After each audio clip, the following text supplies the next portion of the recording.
पुरुष और सिंह का एकत्रित रूप है विष्णु का चतुर्थ अवतार नरसिंह अवतार। नारायण का नाम भक्त प्रहलाद के मुखारविंद पर रहता था। दैत्य हिरण्यकश्यप अपने पुत्र प्रहलाद को खौलते तेल में डालने वाला था। तब हिरण्यकश्यप ने पूछा, बुलाओ तुम्हारे नारायण को तुम्हारे रक्षण के लिए। कहाँ है नारायण? प्रहलाद ने कहा, वो सर्वत्र है। हिरण्यकश्यप ने पूछा, क्या वो नारायण इस महल के सामने वाले खंबे में है? प्रहलाद ने श्रद्धा से कहा, हाँ है। हिरण्यकश्यप ने गुस्से में उस खंबे पर लात मारी और खंबा फट पड़ा। केशव नरसिंह रूप धारण कर खंबे से बाहर आए और उन्होंने अपने तीक्ष्ण नाखूनों से हिरण्यकश्यप का वध किया। सावधान विष्णु! तुमने मेरे भ्राता हिरण्याक्ष की हत्या करके तीनों लोगों पर अधिकार किया है। मैं हिरण्यकश्यपु अपने भ्राता की हत्या का प्रतिशोध लूंगा। किंतु विचार करो, विष्णुदेव अत्यंत शक्तिशाली हैं, उन्हें पराजित करना संभव नहीं। तुम्हारा भ्राता भी तो वर प्राप्त अजय योद्धा था, क्या हुआ? किंतु मैंने तो विष्णु के सर्वनाश का प्रण लिया है। तो तुम भी ब्रह्मदेव की आराधना करो, उन्हें प्रसन्न करो और वर पाओ। मैं ऐसी घोर तपस्या करूंगा कि देवों के सिंहासन डोलने लगेंगे। वर प्राप्ति के बाद अजय अमर होकर मैं तीनों लोगों का स्वामी बनूंगा।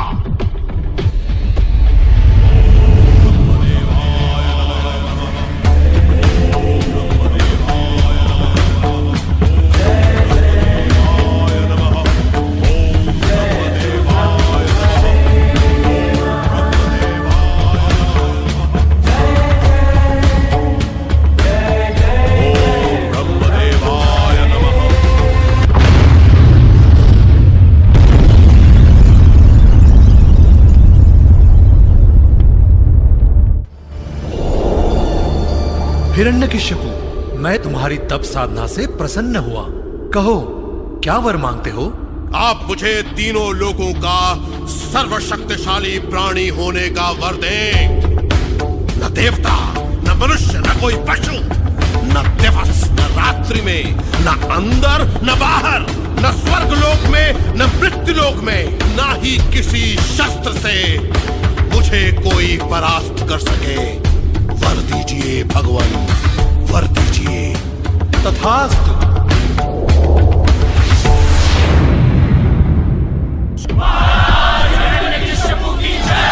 जाओ, विष्णु के सभी मंदिरों को नष्ट कर दो, उसके भक्तों का सर्वनाश कर दो। केवल मेरा स्वामित्व स्वीकार करने वालों को ही अभय दान दो। जाओ, आदेश का पालन करो। महाराज हिरण्यकश्यप की जय हो।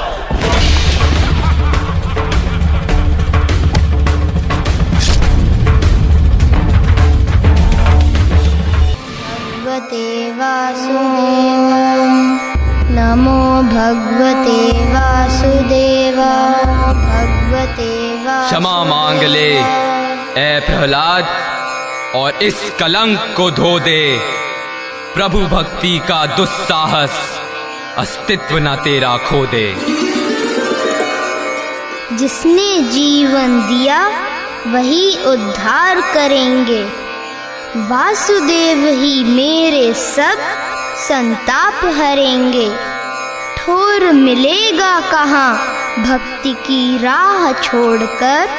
प्राण जाए या रहें पाँव अब नहीं मुड़ेंगे। तो ठीक है, अब अंतिम क्षण में अपने प्रभु का स्मरण कर ले। कहाँ है तेरे प्रभु? मेरा वासुदेव? पिताश्री, मेरा वासुदेव तो कण कण में बसा है। कण कण में? क्या वह यहाँ है या यहाँ है या कि यहाँ है?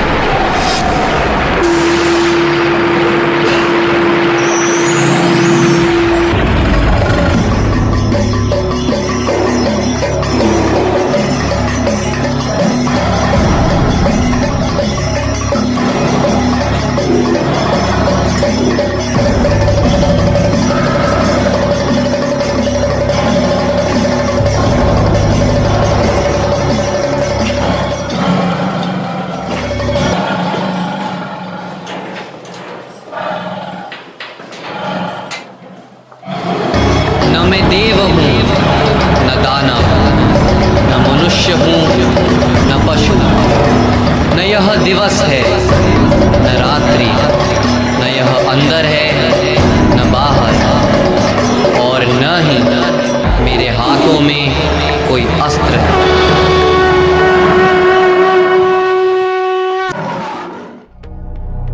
राजा प्रहलाद के शासनकाल के उपरांत उनके पुत्र विलोचन व पौत्र बलि के राज्य में प्रभु की भक्ति का प्रसार हुआ। विचलित इंद्रदेव ने विलोचन का वध कर दिया। असुरों के गुरु शुक्राचार्य के परामर्श पर बलि राजा ने पिता की हत्या का प्रतिशोध लेने तथा स्वर्ग पर अपना आधिपत्य कायम करने के उद्देश्य से विश्वजीत यज्ञ किया। त्रेता युग में प्रभु ने बटुबामन का रूप धर शक्ति से नहीं अपितु युक्ति से काम लिया और अहंकारी बलि के दंभ का नाश किया। राजा बलि असुर अवश्य था, पर वह दुष्ट नहीं, दयालु था। उसका हृदय विशाल व वाणी अटल थी, परंतु अपार शक्ति के गर्भ में वह अभिमानी हो गया था।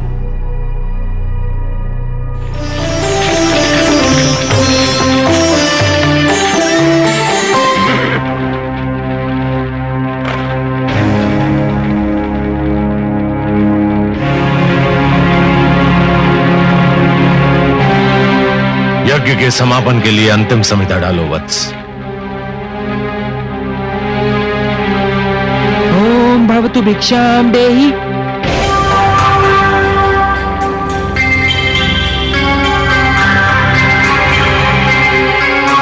कहां जा रहे हो वत्स? यज्ञ समापन के अंतिम क्षण है ये। पूर्ण आहुति डालो।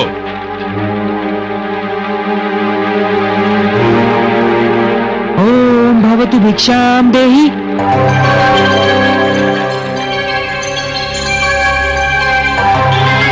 बैठ जाओ वत्स, तुम यज्ञ छोड़कर कहीं नहीं जाओगे। भिक्षाम देहि राजन।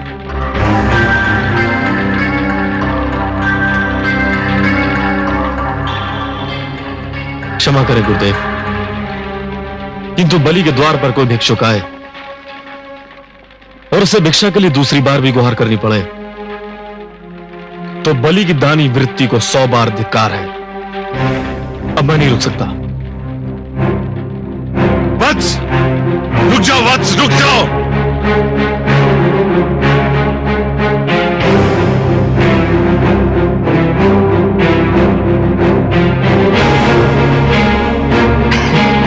प्रणाम राजन।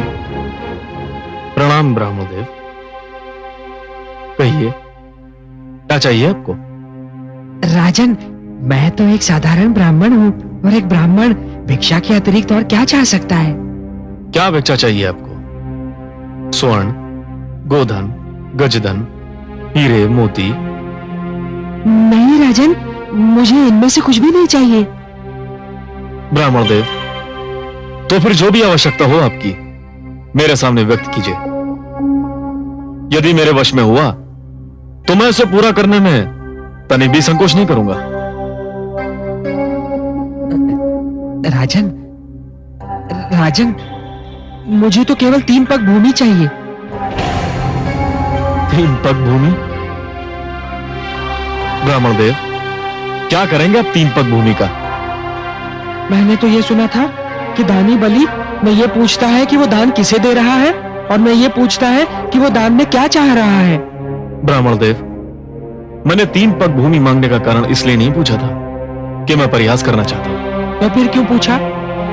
मैंने इसलिए पूछा था ब्राह्मणदेव, यदि कोई ऐसा व्यक्ति 3 पग भूमि मांगे जिसका आकार साधारण व्यक्ति की तरह हो तो भी उसका कुछ भला ना होगा, और आप जैसे आकार वाले व्यक्ति के 3 पग तो और भी कम स्थान घेरेंगे, उसमें तो साधारण व्यक्ति खड़ा भी ना हो पाएगा।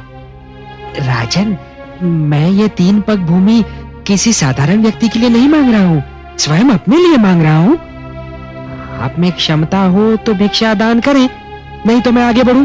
मैं आपको यहां से कहीं नहीं जाने दूंगा ब्राह्मणदेव। हे ब्राह्मणदेव, लीजिए मैंने संकल्प ले लिया। मेरे अहोभाग्य के संसार को सब कुछ बांटने वाला आज मुझसे केवल 3 पग भूमि की याचना कर रहा है। ब्राह्मण देव, नाप लीजिए 3 पग भूमि। मेरा दान स्वीकार करके मुझे धन्य कर दीजिए।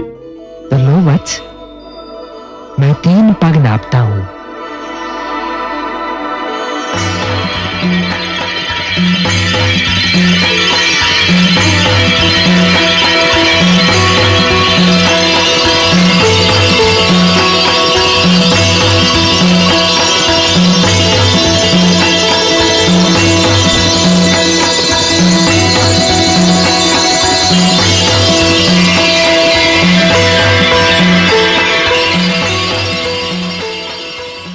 प्रभु, आप अपना तीसरा पग मेरे शीश पर धरिए, ताकि संसार ये जान ले कि बलि केवल देना नहीं, वचन निभाना भी जानता है। प्रभु, कृपा करके उठाइए अपना पवित्र पग और धर दीजिए मेरे शीश पर। प्रभु, ये मेरा आग्रह भी है, मेरा हट भी है और मेरी विनती भी है। हे बलि, यदि तुम्हारी यही इच्छा है और यदि तुम ये समझते हो कि इसी में तुम्हारा उद्धार है, तो मैं ऐसा ही करूंगा।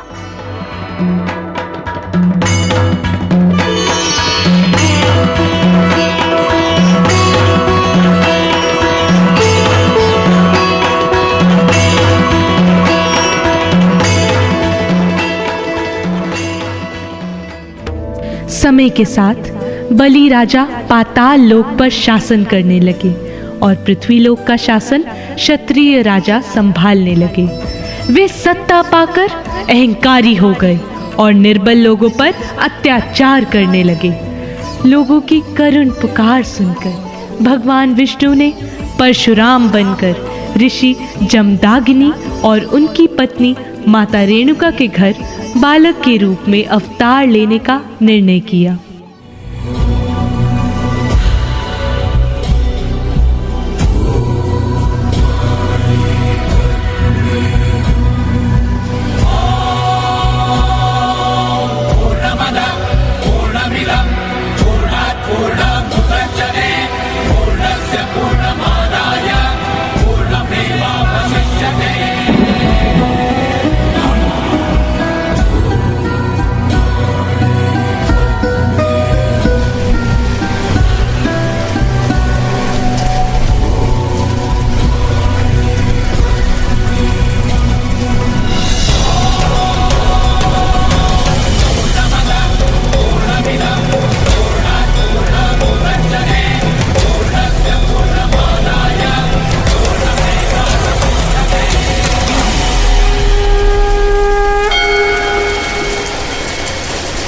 आज तुम्हारी शिक्षा संपन्न हुई।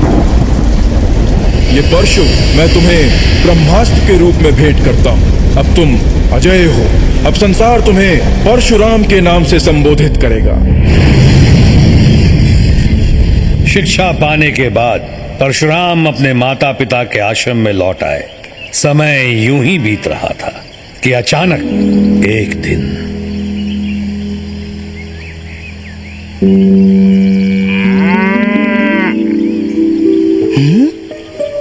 कैसी चमत्कारी गाय है। घड़ी भर में सैकड़ों सैनिकों की भूख मिटा दी।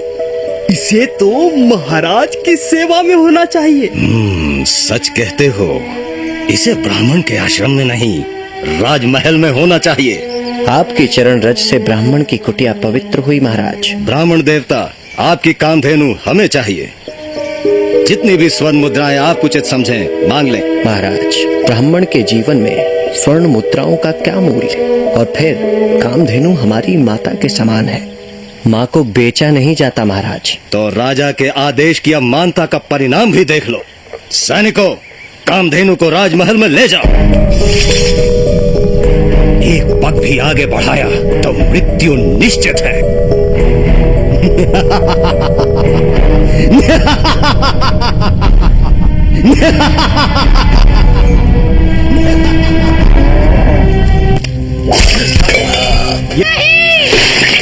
चलो।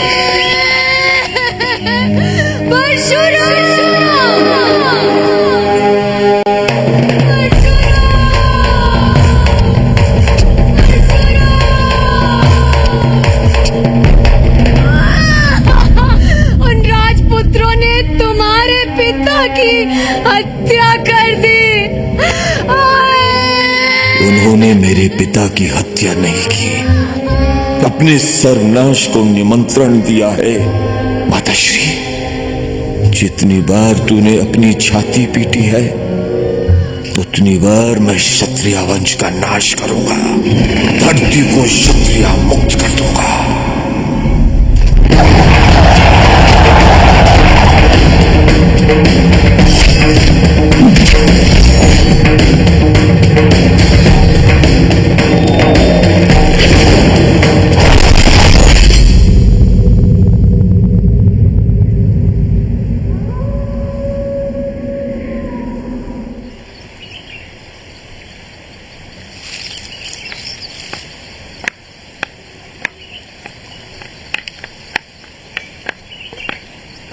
पधारिए ऋषिवर, इस ब्राह्मण की कुटिया में आने का कैसे कष्ट किया? तुमने जो संकट उत्पन्न किया है उसका निवारण करने आया हूँ परशुराम। तुमने तो उन क्षत्रियों के मन में भी आतंक भर दिया है जो दयालु और चरित्रवान है। तुम ये भूल गए कि संसार रूपी रथ को चलाने के लिए ब्राह्मण और क्षत्रिय दोनों की आवश्यकता है। इन दोनों के बिना संसार असुरक्षित है परशुराम। तुम्हें प्रायश्चित करना होगा। मेरे पास प्रायश्चित का एक ही उपाय है कि मैं अपना शेष जीवन त्याग और तपस्या में व्यतीत कर दूं, और आप वो भूमि स्वीकार कीजिए जो मैंने क्षत्रियों से छीनी है। यही सतमार्ग है परशुराम। आयुष्मान भव। राम राम जय परशुराम, राम राम जय परशुराम, राम राम जय परशुराम, राम राम जय परशुराम, राम राम जय परशुराम, राम राम जय परशुराम। धरती पर धर्म की स्थापना और शक्तियों के मन में आतंक को दूर कर उनकी मान मर्यादा पुनः स्थापित करने के उद्देश्य से श्री हरि ने दशरथ नंदन श्री राम का अवतार लिया। मर्यादा पुरुषोत्तम राम आदर्श शासन, उच्च कर्म, न्याय प्रियता तथा त्याग के लिए आज भी पूजनीय है। नवमी तिथि मधुमास पुनीता,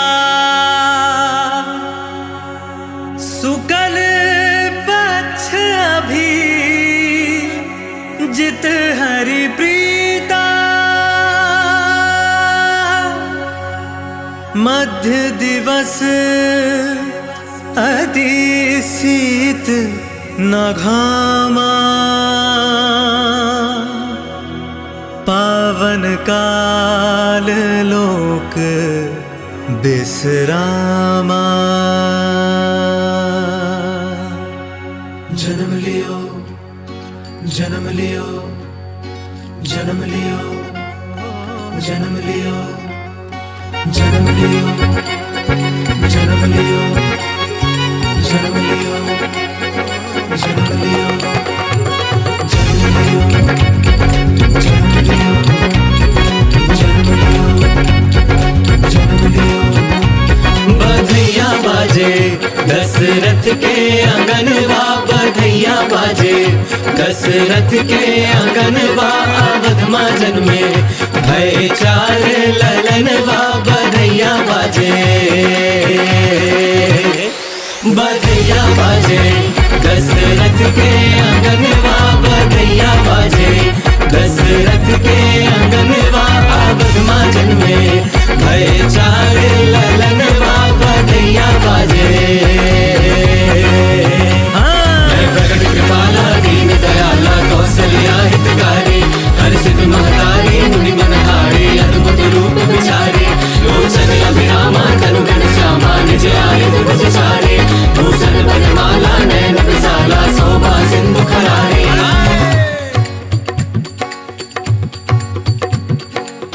कौशल्या के जाए राम कहलाए, कौशल्या के जाए राम कहलाए, कैकई की गोद भरत मुस्काए, हाँ कैकई की गोद भरत मुस्काए,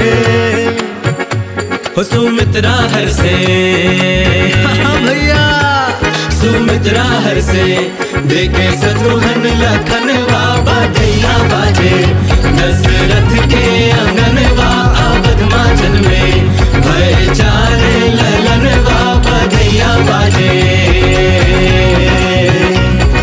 जन्म लियो भाई जन्म लियो राम लला रे जन्म लियो जन्म लियो हरे जन्म लियो राम लला रे जन्म लियो भरत शत्रुघ्न राम लला संग लखन रे जन्म लियो भरत शत्रुघ्न राम लला संग लखन रे जन्म लियो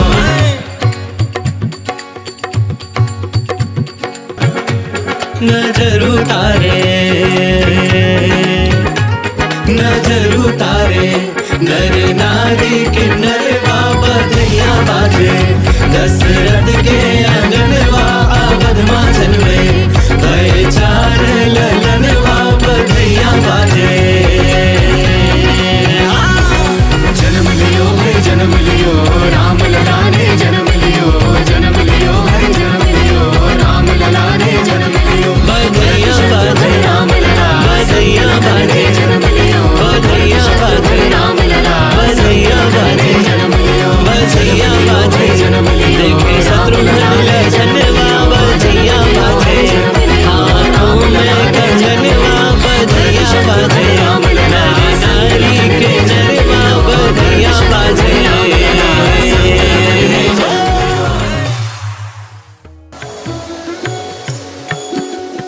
पूर्ण हुई शिक्षा दीक्षा बालक से राम किशोर हुए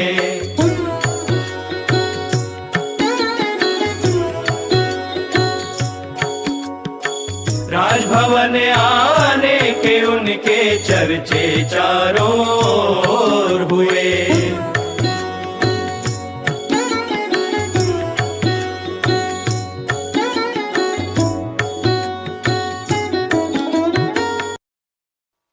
जल जैसे जल से बाहर निकल रहा हो खेल नियति का जो यथार्थ में बदल रहा हो धरे वेश मानव का तीन लोक के दाता जनकपुरी की ओर चले संग ले लघु भ्राता कौन कर रहा निर्धारित इस घटना क्रम को उत्सुकता ने सहसा रोक लिया लक्ष्मण को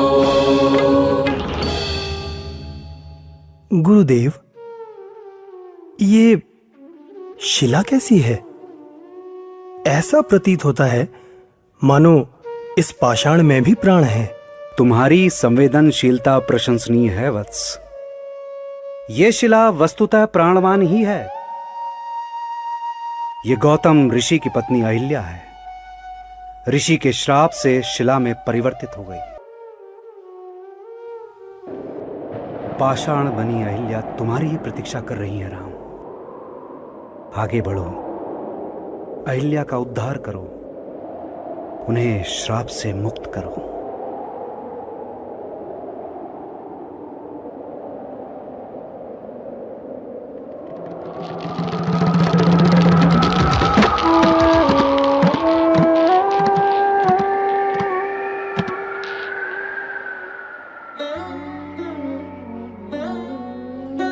एक पुरुष ने छद्म किया, दूजे ने श्राप दिया मुझको।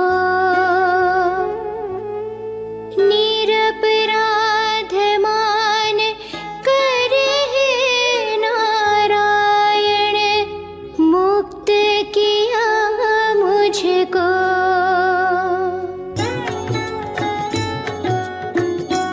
शत शत प्रणाम तुमको हे राम, शत शत प्रणाम तुमको हे राम।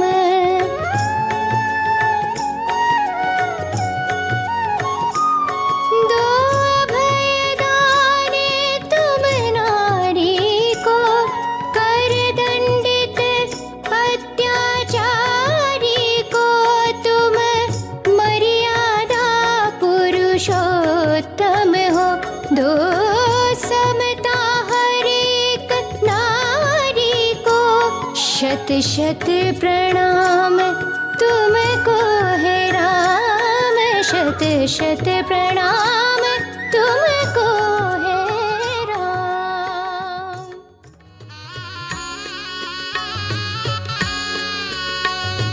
हल्दी चंदन कुमकुम अक्षत लाओ लगाओ लाडो को, हार श्रृंगार लो बिंदिया कुमकुम आओ सवारो लाडो। महाज्ञानी परम पूज्य कौशिक नंदन महर्षि विश्वामित्र एवं रघुवंश दीपक श्री राम लक्ष्मण, गीत सुनाओ लाडो को, हास हंसी परिहास विनोद। आपकी मनोकामना पूर्ण हो, आप सबका कल्याण हो।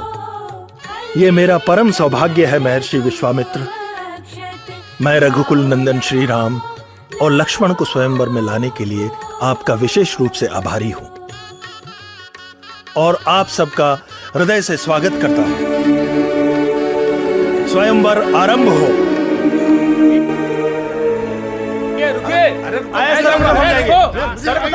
मैं सबसे बड़ा वीर हूँ। सर्वप्रथम हम जाएंगे। वरिष्ठ नागरिक को पहले अवसर दीजिए। मैं कहता हूं रुक जाओ सबके सब। अरे सबसे पहले महाराज भैया। अरे आप लोग हटिए। हमसे ताकतवर कौन है?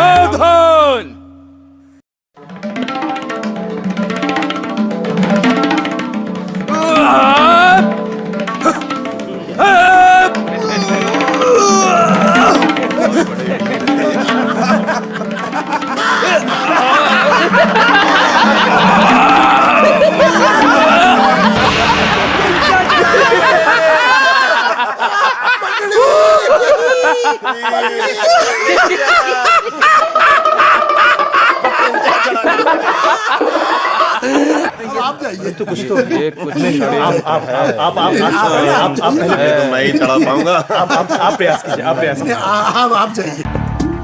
हे पराक्रमी वीरों, यूं अपने कुल को लज्जित ना करो। सम्मिलित रूप से इस शिव धनुष की प्रत्यंचा चढ़ाओ। आगे बढ़ो। चलो चलो चलो उठाइए। आप उस तरफ से आगे से मुझे पकड़ लीजिए।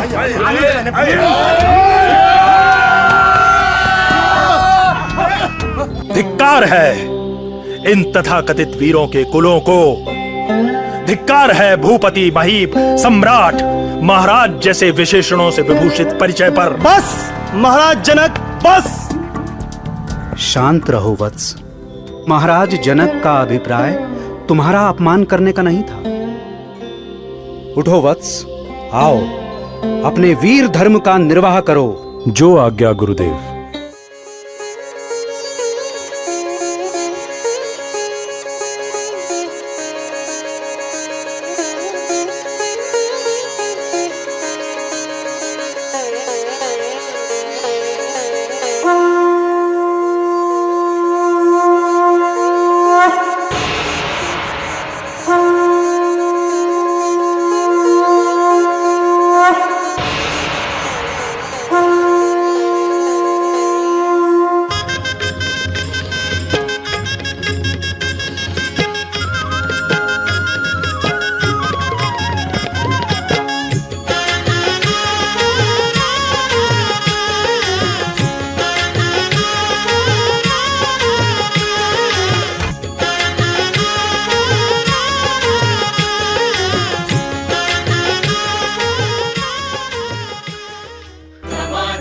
जब राज तिलक का सुना मंथरा दासी ने, जाकर कैकई को भड़काया सहसा कुटिल विनाशी ने। जाकर कोप भवन में बैठो, मैं महाराज को सूचित करती हूँ। वो आए तो पहला वरदान मांगना भरत का राज तिलक, और दूसरा राम को 14 वर्ष का वनवास।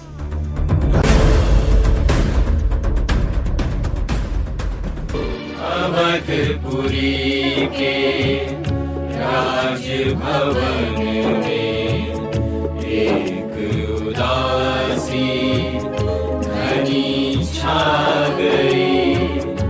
राम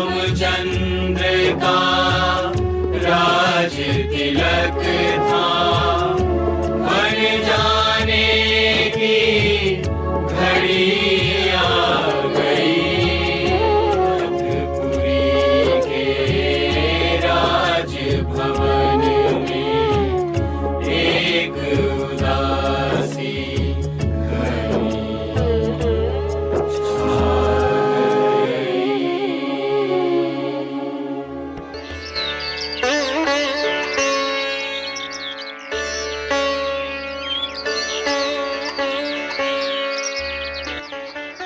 आर्यपुत्र, तनिक देखिए तो, स्वर्णिम आभा की छाल का मृग विलक्षण है। सचमुच कदाचित ही पहले ऐसा स्वर्ण मृग देखा हो। आर्यपुत्र, मुझे उस मृग की छाल ला देंगे?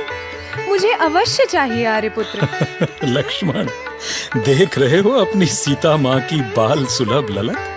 देखो तो कैसी चमक उठी है इनकी आंखें। आर्यपुत्र, आप हास परिहास में लगे रहेंगे और वो निकल जाएगा। आप चिंता ना करें माते, मैं अभी लेकर आता हूँ। ठहरो लक्ष्मण, मैं स्वयं जाकर देखता हूँ। यह राक्षसों का कोई नया छल कपट भी हो सकता है। तुम सावधानी से अपनी सीता माँ की रक्षा करना। सीते, तुम पर्णकुटी के भीतर ही रहना।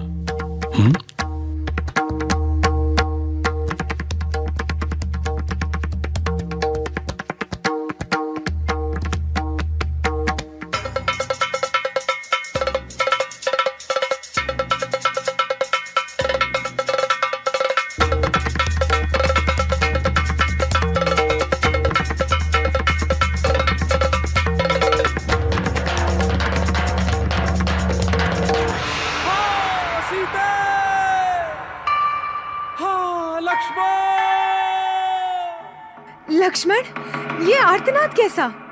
अवश्य ही तुम्हारे भ्राता किसी संकट में है। लक्ष्मण, तुम तुरंत जाकर देखो।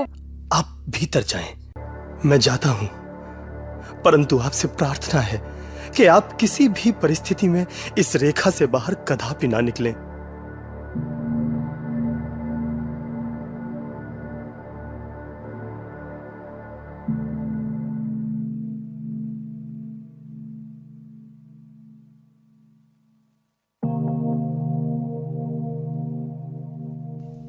अलख निरंजन, अलख निरंजन, अलख निरंजन। प्रणाम मुनिवर।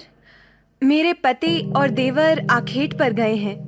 उनके आने तक आप यहाँ विश्राम करें। नहीं भद्रे, नहीं, विश्राम का अवकाश नहीं है। संभव हो तो भिक्षा दें, अन्यथा आज्ञा दें। आपका कल्याण हो। नहीं नहीं मुनिवर, आप ठहरें। साधु महात्मा बिना भिक्षा लिए मेरे द्वार से कैसे जा सकते हैं? मैं अभी भिक्षा लेकर आती हूँ। लीजिए अतिथेय, भिक्षा ग्रहण कीजिए। भद्रे, भिक्षा दे रही हो या मृत्युदंड? मर्यादा की इस रेखा को लांघते ही मैं भस्म हो जाऊंगा।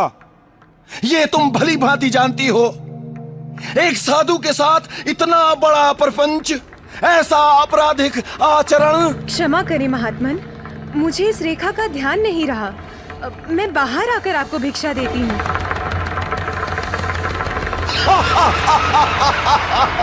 छोड़ दे पापी, मुझे छोड़ दे। अभी मेरे पति आकर तुझे दंड देंगे। छोड़ दे। लक्ष्मण, आर्यपुत्र, हे ईश्वर रक्षा करो। हे माँ पार्वती, इस दुष्ट से मेरी रक्षा करो। सीते, छोड़ दे मुझे। हे लक्ष्मण, हे आर्यपुत्र, छोड़ दे मुझे, छोड़ दे।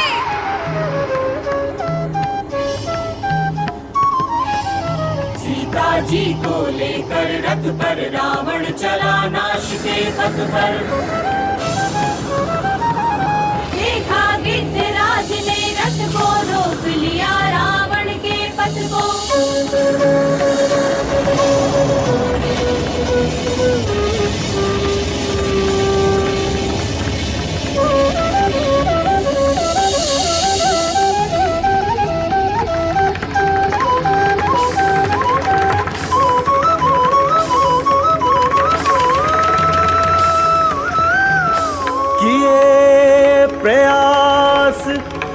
तन सब भरसक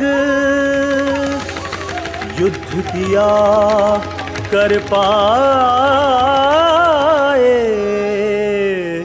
जब तक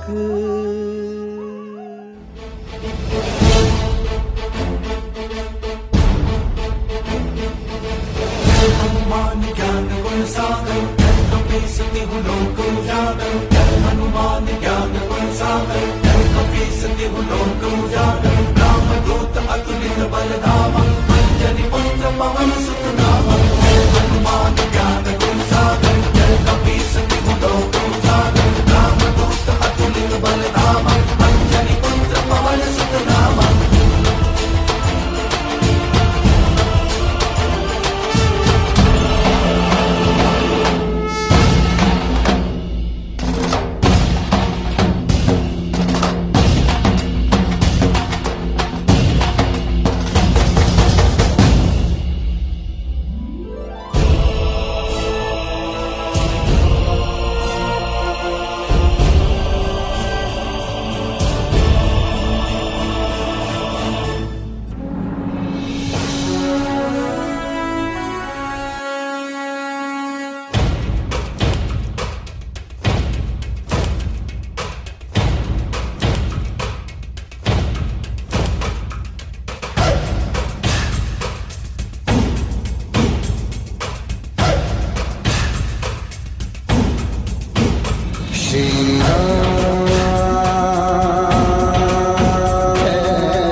हमारे शिल्पी है सुखेन विज्ञानी हनुमान के आगे भरते बड़े बड़े है पानी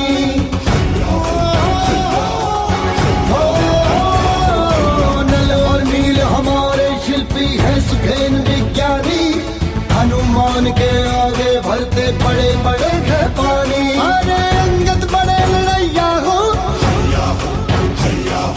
छुटके बढ़ गए भैया हो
राम,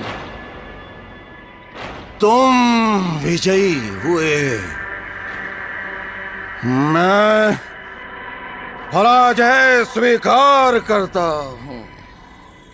त्याज्यम शरीरम, त्याज्यम शरीरम, त्याज्यम शरीरम।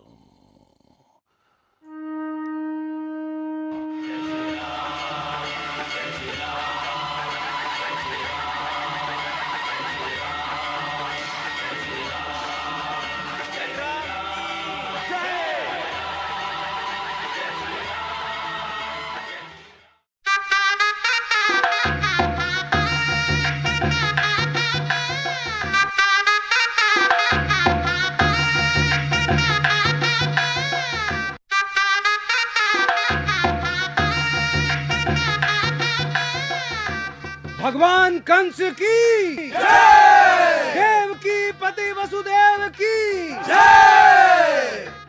महाराज, वर वधु के लिए रथ तैयार है।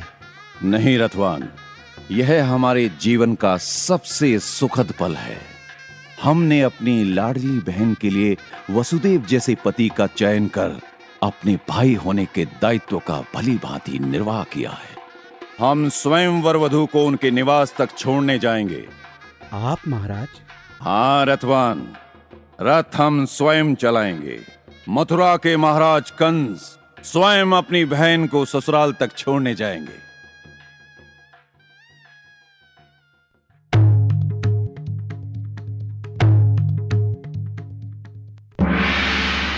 मूर्ख कंस, जिस बहन के विवाह पर तुम इतने प्रसन्न हो, जिसे इतने प्रेम से विदा कर रहे हो, उसी का 8वां पुत्र तुम्हारा काल बनकर जन्म लेगा, यह तुम नहीं जानते। अकाल मृत्यु की ओर बढ़ने वाला यह तुम्हारा पहला कदम है। इस विडंबना को तुम नहीं पहचानते।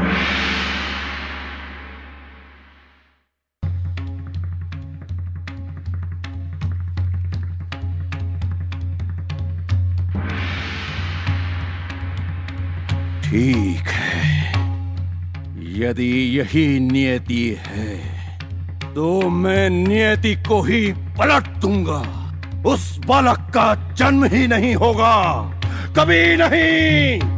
मैं अपनी बहन को ही मौत के घाट उतार देता हूं। ना रहेगा बांस, ना बजेगी बांसुरी। नहीं महाराज, ऐसा ना कीजिए।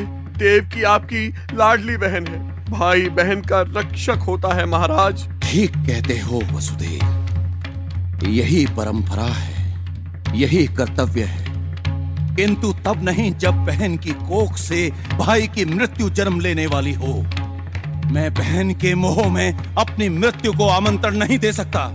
अपने प्राणों की रक्षा करना मेरा पहला कर्तव्य है वसुदेव। भगवान, एक स्त्री की, और वह भी अपनी ही बहन की हत्या से आपके यश रूपी सूर्य को ग्रहण लग जाएगा। तीनों लोकों में फैली आपकी कीर्ति धूमिल पड़ जाएगी। महाराज, मंत्री जी ठीक कहते हैं। यूं भी भविष्यवाणी के अनुसार आपको भय तो देवकी की 8वीं संतान से है। मैं वचन देता हूं कि अपनी हर संतान को पैदा होते ही आपको सौंप दूंगा। कृपा करके देवकी को छोड़ दीजिए महाराज। तो ठीक है, तुम्हारे कुल की सत्य प्रियता सारे संसार में प्रसिद्ध है। मैं तुम्हारे वचन पर विश्वास कर देवकी को छोड़ देता हूं, किंतु अब तुम्हें और देवकी को जीवन पर्यंत कारागार में ही रहना होगा। भैया, भैया ऐसा ना करो, ना करो भैया।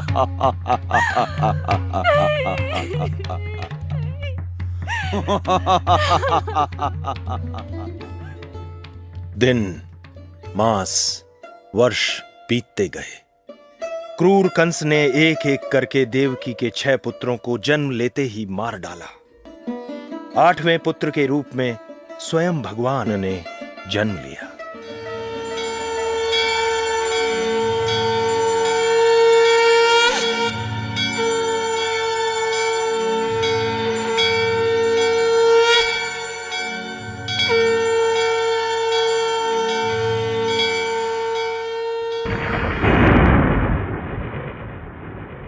वसुदेव, मैं ही हूं, तुम्हें और देवकी को दिया हुआ अपना वचन निभाने आया हूं, तुम्हारा पुत्र बनकर। तुम्हारे कष्ट शीघ्र दूर हो जाएंगे। वसुदेव, विलंब न करो, शिशु को गोकुल में नंद बाबा के घर ले जाओ। वहां यशोदा के गर्भ से योग माया ने कन्या के रूप में जन्म लिया है। शिशु को कन्या से बदलकर कंस को कन्या के जन्म की सूचना दे दो।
गुप्तचरों से शिशु के जन्म की सूचना मिलते ही कंस कारागार में आ पहुंचा और राक्षसी उन्माद व आवेश में उसने देवकी की गोद से शिशु को झपट लिया।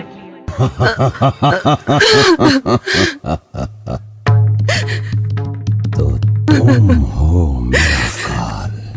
देख रहे हो वसुदेव, मेरा काल निर्बल असहाय मेरे हाथों में छटपटा रहा है। इसे तो मरना ही होगा, हर हाल में मरना होगा।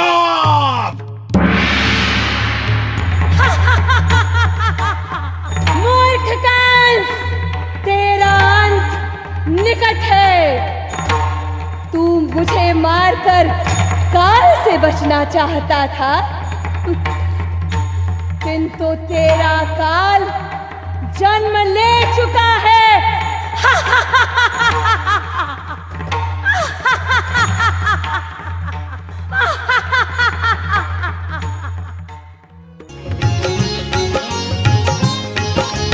उधर नंद बाबा ने पाकर पुत्र किया उत्सव भारी। गोकुल धाम बना नंदन वन, झूम उठे सब नर नारी। मात यशोदा की मत पूछो, धन्य हुआ उनका जीवन। जब देखो तब काना काना काना की लग गई लगन।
कान्हा, कान्हा, कहाँ हो तुम? अरे ये क्या खा रहे हो? देखो तो, देखो तो सही, इस दुष्ट ने क्या भर रखा है मुंह में। तनिक देर हम भीतर क्या गई, तुम लोगों ने छोड़ दिया लल्ला को धूल में सनने के लिए। हम कहती हैं मुंह खोलो, ये खोलो मुंह। देखो लल्ला, जिद मत करो, मुंह खोलो। देखो हम पिटाई करेंगे तुम्हारी। हाँ खोलो, मुंह खोलो। अरे खोलते हो मुंह या हम?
आपकी चरण वंदना से मैं धन्य हो गया। हे परमेश्वर, मैं तो एक रेंगने वाला तुच्छ प्राणी, आपके क्रोध का भी पात्र नहीं हूं। युद्ध तो भगवान बराबर वालों में ही नीति सम्मत है। नहीं नागराज, मैं तुमसे युद्ध नहीं चाहता, न ही मेरे मन में तुम्हारे प्रति क्रोध है। मैं तो तुम्हें मात्र सचेत करने आया हूं कि यदि तुम अपनी मर्यादा का उल्लंघन कर यमुना तट पर बसे मनुष्यों और पशु पक्षियों को आतंकित करोगे तो उसका दंड तुम्हें भोगना पड़ेगा। क्षमा करें प्रभु, मैं आपको वचन देता हूं कि इस आर्यावर्त में रहने वाली मेरी संतानें और वंशज सदा अपनी मर्यादाओं का पालन करेंगे और पृथ्वी के ऋण को याद रखेंगे। क्षमा करें हे नाथ, मुझे अभयदान दें, मेरा शत शत प्रणाम स्वीकार करें। तुम्हारा कल्याण हो।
परम प्रेम में राधिका कृष्णा परम उल्लास, मधुर मिलन के क्षण रचे कण कण में महारास।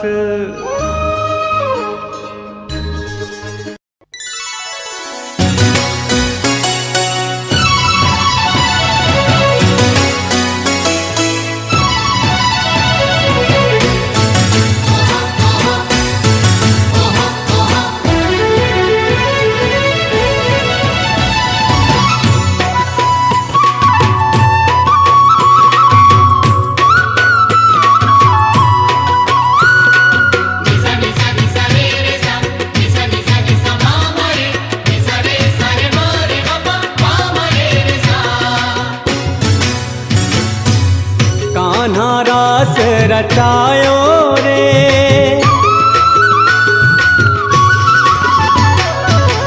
कान्हा रास रचायो रे, रास महारास रचायो रे।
रचायो रे रास महारास रचायो रे।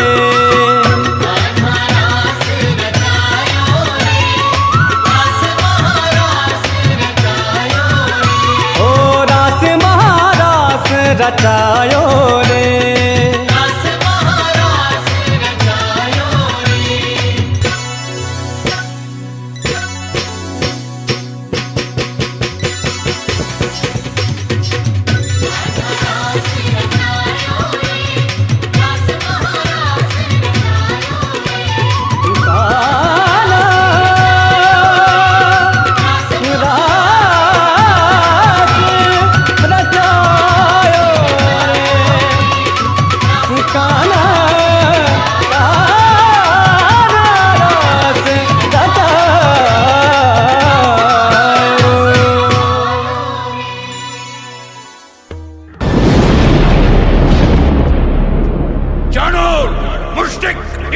तीनों को अपने अपने पांव से रोन डालो, वध कर दो इन दुष्टों का।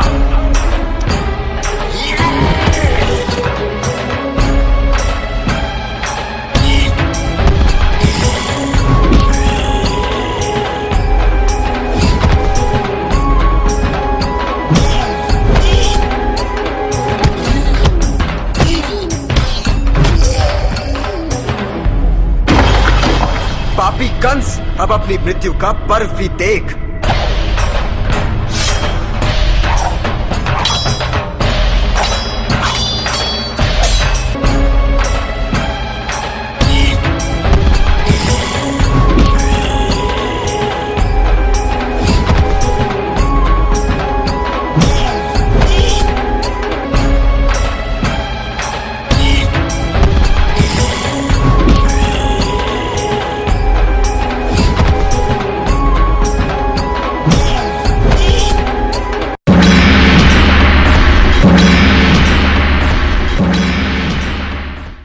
लुम्बिनी में क्षत्रिय शाक्य कुल के राजा शुद्धोधन के घर में राजकुमार सिद्धार्थ का जन्म हुआ।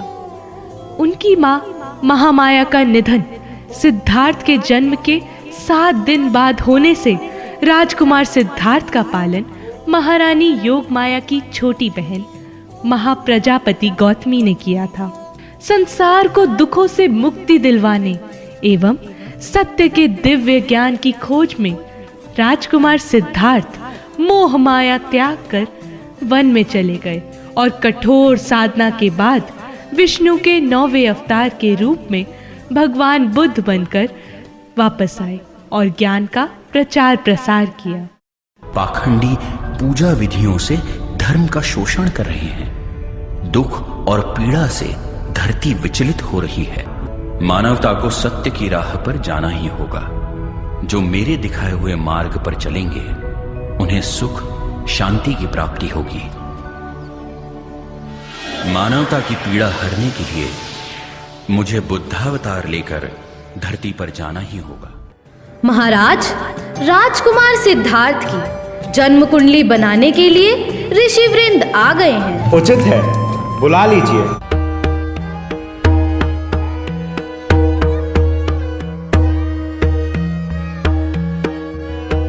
महाराज, आपके पुत्र का भाग्य बहुत बलवान है। नक्षत्र संकेत दे रहे हैं कि वह बड़े होकर एक महान राजा बनेंगे या माया मोह का त्याग करके वैरागी बनेंगे। महारानी, महल में सभी सुखों की व्यवस्था की जाए।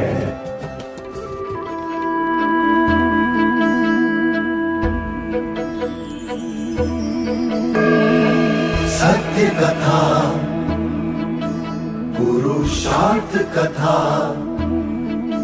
सुनो सुनो सिद्धार्थ कथा। सत्य कथा,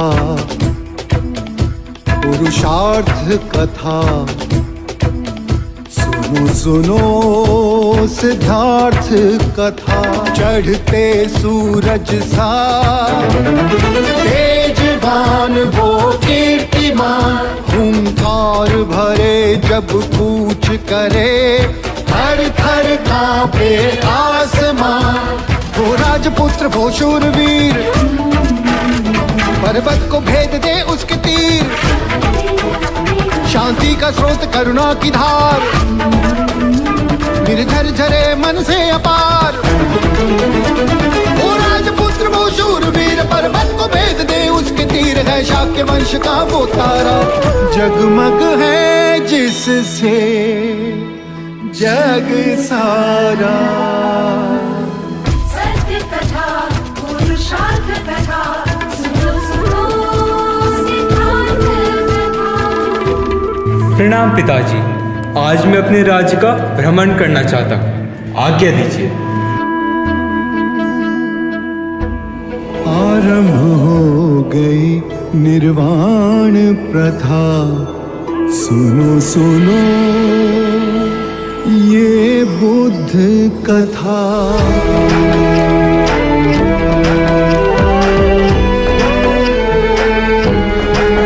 संसार में दुख का कारण क्या, संताप शोक का निवारण क्या, संसार में दुख का कारण क्या, संताप शोक का निवारण क्या। इस खोज में सब कुछ त्याग दिया, हर वैभव से वैराग लिया। वो सृष्टि से संयुक्त हुए, सिद्धार्थ से गौतम बुद्ध हुए।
ऐसी मान्यता है कि कलयुग में भगवान विष्णु का भावी अवतार कल्कि अवतार होगा। जब पृथ्वी पर कोई संकट विकराल रूप धारण कर लेता है, तब जग के पालनहार भगवान विष्णु अवतार लेकर उस संकट को दूर करते हैं। ऐसी मान्यता है कि कलयुग के अंत और सतयुग के संधि काल में कल्कि अवतार में भगवान विष्णु देवदत्त नामक सफेद घोड़े पर अवतरित होकर आएंगे और धर्म की स्थापना में सहयोग करेंगे।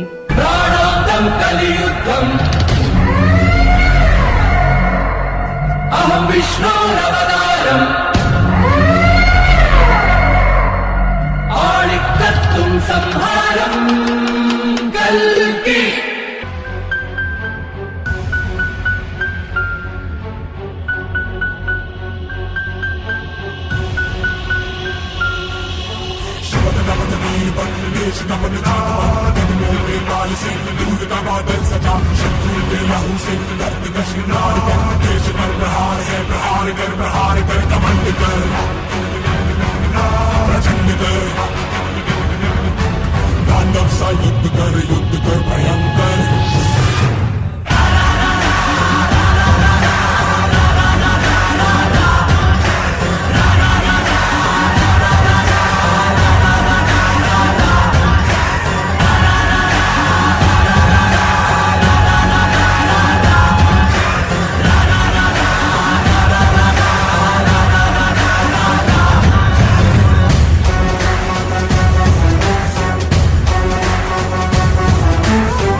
दशावतार की इस नृत्य नाटिका के द्वारा मैं उपस्थित दर्शक गणों से प्रश्न पूछना चाहती हूँ कि वर्तमान कोरोना काल में संपूर्ण विश्व ने बीमारी का विकराल रूप देखा है।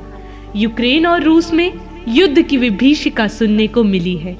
समाज के कुछ कुरीतियां पुनः जागृत होने लगी हैं। तो क्या हम सब हाथ पर हाथ धरे बैठे रहें या किसी अवतार की प्रतीक्षा करें?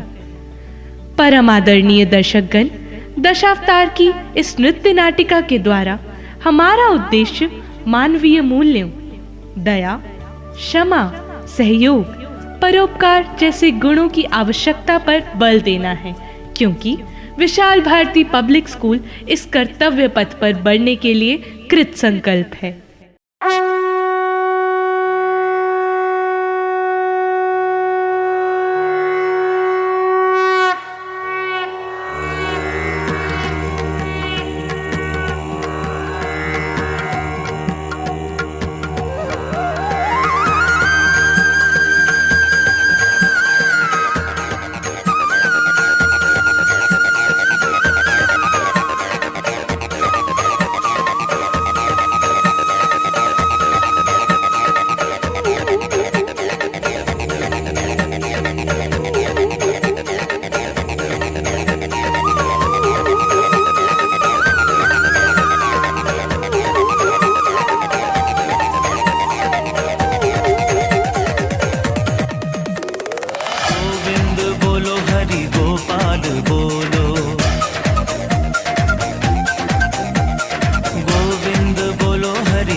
खुशबू खुद उड़ने को आतुर, क्या कर लेगा जी माली। हम तो खुशी बांटने आए हैं, खुशी बांट कर जाएंगे।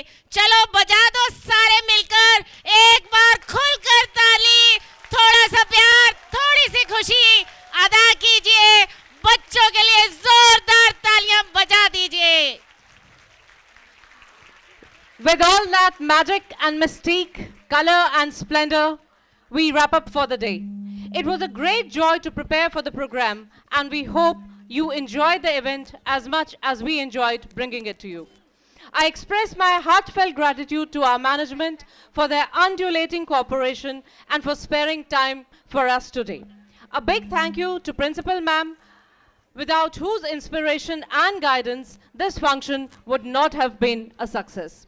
We owe our heartfelt gratitude to all the parents for taking out time for us and being such an exemplary audience.